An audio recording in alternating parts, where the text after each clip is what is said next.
नमस्कार, गोड्डा झार न्यूज में आप सबों का स्वागत है। आइए जानते हैं झारखंड की मुख्य बड़ी खबरों को।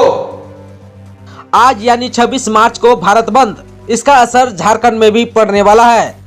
संयुक्त किसान मोर्चा एवं केंद्रीय ट्रेड यूनियनों के संयुक्त मंच द्वारा 3 कृषि कानूनों, 4 लेबर कोड और बिजली संशोधन विधेयक 2021 के खिलाफ 26 मार्च को भारत बंद का आह्वान किया गया है। आंदोलन के मद्देनजर झारखंड में बंद की व्यापक तैयारियां भी की गई है। भारत बंद में जनता का समर्थन जुटाने के लिए दुकान मालिकों, परिवहन संगठनों सहित सभी वर्गों के लोगों तक पहुंचने के लिए सभी तरह के प्रयास किए जा रहे हैं, ताकि सभी दुकानें बंद रहे और वाहन सड़कों पर न चले। सभी तबकों से बंद का समर्थन करने के लिए अपील भी की जा रही है। घोषणा की गई है कि भारत बंद शांतिपूर्ण होगा। आवश्यक सेवाएं जैसे कि चिकित्सा हो, शादी हो आदि को बंद से मुक्त रखा जाएगा। झारखंड राज्य किसान संगठन समन्वय समिति के राज्य संयोजक सुफल महतो ने बताया कि आंदोलन को जनता का व्यापक समर्थन मिल रहा है। बंद के दौरान भी पूरा देश किसानों के साथ खड़ा होगा। झारखंड में बिना आरटीपीसीआर टेस्ट के नहीं होगी दूसरे राज्यों से आने वालों की एंट्री। आप सबको को बता देना चाहता हूं कि देश में कोरोना का कहर तेजी से बढ़ रहा है। पिछले 24 घंटों में 53,000 से ज्यादा नए मामले सामने आए हैं और 251 लोगों की मौत भी हुई है। इस साल में पहली बार इतने ज्यादा मामले सामने आए हैं। करीब 5 महीने बाद एक दिन में 50,000 का आंकड़ा पार हुआ है। ये सब को देखते हुए झारखंड के स्वास्थ्य सचिव के सोन ने आपदा प्रबंधन विभाग को निर्देश देते हुए सूचित किया है कि झारखंड में बाहर से आने वाले राज्यों के लोगों का आरटीपीसीआर जांच अनिवार्य की जाए। खासकर विमानों से आने वाले यात्रियों की विशेष जांच की जाए। बस और ट्रेन से आने वाले यात्रियों को भी चिन्हित कर डिस्ट्रिक्ट सर्विलांस ऑफिस से जानकारी लेते रहें, ताकि किसी में कोई लक्षण पाए जाते हैं तो उसे त्वरित इलाज के लिए कोविड अस्पताल में भर्ती कराया जा सके। झारखंड में हजारों होमगार्ड जवान हड़ताल पर रांची में कर रहे हैं प्रदर्शन। जन सेवा पर पड़ रहा है इसका असर। राजधानी रांची सहित झारखंड के कई जिलों के होमगार्ड गुरुवार से हड़ताल पर चले गए हैं। इससे विभिन्न सेवाओं पर इसका असर पड़ रहा है। हजारों की संख्या में होमगार्ड जवान झारखंड विधानसभा के पीछे धरना स्थल पर पहुंच चुके हैं। अपने मांगों के समर्थन में होमगार्ड जवान धरना स्थल पर प्रदर्शन कर रहे हैं। बताया जा रहा है कि होमगार्ड अपनी मांगों को लेकर लंबे समय से विधानसभा भवन के पास धरना प्रदर्शन कर रहे थे। इसके बावजूद इनकी मांगों पर विचार नहीं किया गया। इससे नाराज होकर वह हड़ताल पर चले गए हैं। विभिन्न जिलों से होमगार्ड जवानों का प्रतिनिधिमंडल रांची पहुंचा है। ये गुरुवार से अपनी मांगों को लेकर प्रदर्शन कर रहे हैं। इसके बाद आंदोलन की रणनीति को अंतिम रूप दिया जाएगा। खबर है झारखंड के देवघर से। मुख्यमंत्री की उपस्थिति में हफीजुल ने भरा पर्चा, मंत्री बने रहने के लिए जीत जरूरी। झारखंड के अल्पसंख्यक कल्याण मंत्री हफीजुल हसन अंसारी ने गुरुवार को झारखंड मुक्ति मोर्चा प्रत्याशी के रूप में मधुपुर विधानसभा उपचुनाव 2021 के लिए नामांकन पत्र दाखिल किया। उन्होंने अपना नामांकन पत्र अनुमंडल कार्यालय कक्ष में निर्वाची पदाधिकारी सह एसडीओ योगेंद्र प्रसाद के समक्ष सौंपा। इस मौके पर झारखंड के मुख्यमंत्री हेमंत सोरेन भी उपस्थित थे।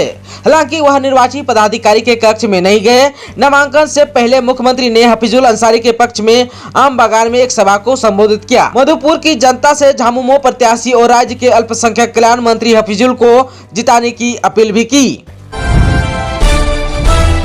खबर है झारखंड के रांची से। सरिया के पूर्व व वर्तमान अंचलाधिकारी को मुख्यमंत्री ने किया निलंबित, विभागीय कार्रवाई चलाने का आदेश। सरिया के पूर्व प्रखंड विकास पदाधिकारी सह अंचलाधिकारी शशि भूषण वर्मा और वर्तमान अंचलाधिकारी सुनीता कुमारी को मुख्यमंत्री हेमंत सोरेन ने निलंबित कर दिया है। मुख्यमंत्री ने दोनों ही अधिकारियों के खिलाफ विभागीय कार्रवाई चलाने के प्रस्ताव पर सहमति दे दी है। शशि भूषण वर्मा वर्तमान के डुमरी के अंचलाधिकारी हैं। आरोप है कि सरिया के तत्कालीन अंचलाधिकारी शशि भूषण वर्मा ने सरिया मौजा के बड़की सरिया के विभिन्न गैरमजुआ खाता प्लॉट रकबा को विभिन्न रेतों के विभिन्न तिथियों में ऑनलाइन कर सरकारी भूमि का अवैध रूप से नामांतरण कर दिया है। वहीं सरिया के वर्तमान अंचलाधिकारी सुनीता कुमारी ने सरिया मौजा के सरकारी भूमि का अवैध रूप से नामांतरण कर दिया। दोनों ही पदाधिकारियों पर लगाया गया आरोप गंभीर है। बगदौर सरिया का अनुमंडल पदाधिकारी ने जांचों उपरांत आरोप को सही पाया। इसके बाद गिरिडीह के उपायुक्त के पत्र के आलोक में ही मुख्यमंत्री ने दोनों ही अधिकारियों को निलंबित किया है। खबर है झारखंड के देवघर से।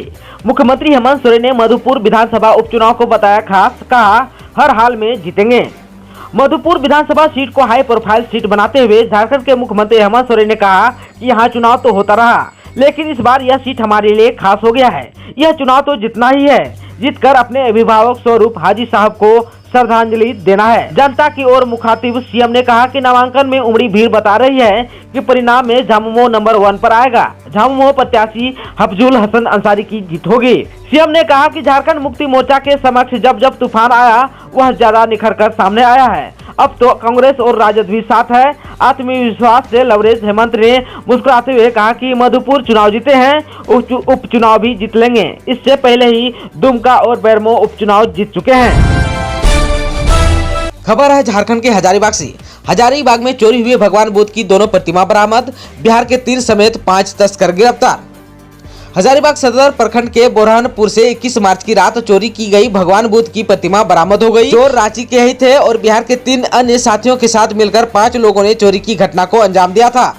रांची से ही प्रतिमा बरामद हुई है। एसपी कार्तिक एस, उपायुक्त आदित्य आनंद और एसडीएम विद्याभूषण ने संयुक्त रूप से प्रेस वार्ता कर इसकी जानकारी दी। आप सबको बता देना चाहता हूं कि 21 मार्च को भगवान बुद्ध की दोनों प्रतिमाएं चोरी हो गई थी। यह दोनों प्रतिमा जिले के सदर प्रखंड स्थित बोहरनपुर पुरातात्विक खुदाई स्थल से मिली थी। ये प्रतिमाएं 1100 साल पुरानी बताई गई है। इसकी कीमत अंतर्राष्ट्रीय बाजार में करोड़ों में से है। खबर है झारखंड के रांची से। 30 अप्रैल तक रांची एयरपोर्ट पर तमाम फ्लाइटें कैंसिल। 10 से 6 बजे तक सारी उड़ानें स्थगित। रांची के बिरसा मुंडा एयरपोर्ट पर रनवे की रिकॉपरेटिंग का काम 1 अप्रैल से शुरू होने वाला है।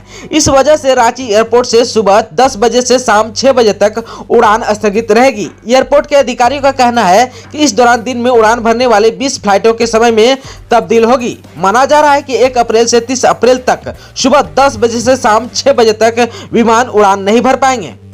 रांची एयरपोर्ट के अधिकारियों ने टाइम शेड्यूल तैयार कर एयरपोर्ट अथॉरिटी ऑफ इंडिया के अधिकारियों को भेज दी है। सूची को हरी झंडी मिलने के बाद फ्लाइट का नया शेड्यूल जारी कर दिया जाएगा। माना जा रहा है कि नया शेड्यूल बुधवार तक जारी हो सकता है। एयरपोर्ट के निदेशक विनोद शर्मा ने बताया कि अभी नए शेड्यूल को एयरपोर्ट अधिकारी की मंजूरी नहीं मिली। मंजूरी मिलते ही नया शेड्यूल जारी कर दिया जाएगा। जमीन खरीदने बेचने वालों के लिए महत्वपूर्ण खबर। सरकार ने लिया है बड़ा फैसला। जमीन के ऑनलाइन रिकॉर्ड में कई त्रुटियां हैं। कई रैयतों की जाति ही बदल गई है। भाजपा विधायक नीलकंठ सिंह मुंडा ने ध्यान आकर्षण सूचना में यह मामला उठाते हुए कहा कि खुट्टी, लोहरदगा सहित पूरे प्रदेश में इस तरह की समस्या है। नीलकंठ का समर्थन करते हुए विधायक कोचे मुंडा ने कहा कि त्रुटि सुधार के नाम पर वसूली हो रही है। बिना पैसे दिए त्रुटि में सुधार नहीं हो रहा है। अमर कुमार बावरी ने कहा कि मुख्यमंत्री ने सदन में जमीन की यूनिक आईडी की बात कही थी, लेकिन सरकार एक साथ पूरे राज्य में सर्वे नहीं करा लेती तो इस तरह की गड़बड़ियां दूर नहीं होगी। सरकार के जवाब में प्रभारी मंत्री जोबो मांझी ने सदन को आश्वस्त किया कि जो भी त्रुटियां हैं उन्हें इसी माह में एक बार कैंप लगाकर दूर किया जाएगा और साथ ही साथ उन्होंने दोषी पदाधिकारियों व कर्मियों के विरुद्ध कार्रवाई का भी भरोसा दिलाया। खबर है झारखंड के गुमला से। झारखंड के सीएम हेमंत सोरेन ने डायन बिसाही मामले में लिया संज्ञान। पीड़ित बुजुर्गों को लेकर गुमला डीसी को दिया निर्देश। झारखंड के गुमला जिले के गुमला थाना से 12 किलोमीटर दूर बड़ा लोरा गांव के 3 वृद्धों को डायन बिसाही का आरोप लगाकर 3 साल पहले गांव से निकाल दिया गया था। खबरों ने इस समाचार को पिछले 20 मार्च को प्रकाशित किया है। समाचार प्रकाशित होने के बाद झारखंड के मुख्यमंत्री हेमंत सोरेन ने इस मामले में संज्ञान लिया। सीएम ने गुमला उपायुक्त को ट्वीट कर कार्रवाई करने का निर्देश दिया है। झारखंड के सीएम हेमंत सोरेन ने गुमला डीसी को निर्देश दिया कि इस मामले को संज्ञान में लें, उन वृद्धों को तत्काल सहायता पहुंचाते हुए उन्हें सूचित करें। इसके साथ ही अंधविश्वास के खिलाफ क्षेत्र में व्यापक प्रचार प्रसार करें ताकि भविष्य में ऐसी घटनाओं पर रोक लगाई जा सके। इस संबंध में गुमला डीसी शिशिर कुमार सिन्हा ने कहा कि मामले को संज्ञान में लेते हुए गुमला बीडीओ व सीओ को जांच कर पीड़ित महिलाओं को तत्काल सहायता उपलब्ध कराने का निर्देश दिया गया है। इसके साथ ही गुमला जिले में डायन बिसाही अंधविश्वास के विरुद्ध जागरूकता अभियान चलाकर ऐसी घटनाओं को रोकने का प्रयास चल रहा है। झारखंड की हॉकी टीम ने रचा इतिहास। नेशनल सब जूनियर पुरुष हॉकी में हरियाणा को हराकर बना चैंपियन। झारखंड की पुरुष हॉकी टीम ने कमाल कर दिखाया है। हरियाणा में खेली जा रही 11वीं नेशनल सब जूनियर पुरुष हॉकी चैंपियनशिप में वह चैंपियन बना है। गुरुवार को खेले गए फाइनल मैच में उसने हरियाणा को हराकर गोल्ड मेडल हासिल कर लिया।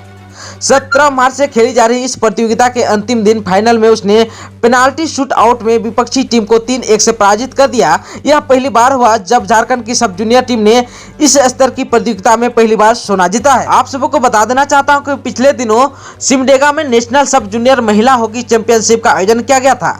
18 मार्च को खेले गए फाइनल में हरियाणा की महिला टीम ने झारखंड की टीम को हराकर खिताब जीत लिया था। बंगाल चुनाव को लेकर रांची में ड्राई डे जारी, 2 मई को भी शराब की बिक्री पर रोक, उपायुक्त ने जारी किया आदेश। पश्चिम बंगाल विधानसभा चुनाव के प्रथम चरण का मतदान स्वतंत्र एवं निष्पक्ष रूप से संपन्न हो, इसके लिए रांची के उपायुक्त छवि रंजन ने रांची जिले में ड्राई डे का आदेश जारी किया है। इसके तहत 25 मार्च शाम 6:30 बजे से लेकर 27 मार्च शाम 6:30 बजे तक ड्राई डे जारी रहेगा। बंगाल चुनाव को लेकर मतगणना के दिन यानी 2 मई 2021 को भी जिले में ड्राई डे रहेगा। इस दिन शराब की बिक्री नहीं होगी। रांची के उपायुक्त छवि रंजन के आदेश के अनुसार इस अवधि में किसी भी प्रकार की शराब की आपूर्ति और वितरण पर पाबंदी है। ड्राई डे पर जिले के सभी प्रकार की खुदरा उत्पाद दुकानें, बार, रेस्टोरेंट जैसे BCL, सभी देशी विदेशी शराब की निर्माणशाला के अनुज्ञापित परिसर पूरी तरह बंद रहेंगे। इसके साथ ही आज के समाचारों में बस इतना ही। हमें दीजिए इजाजत। नमस्कार।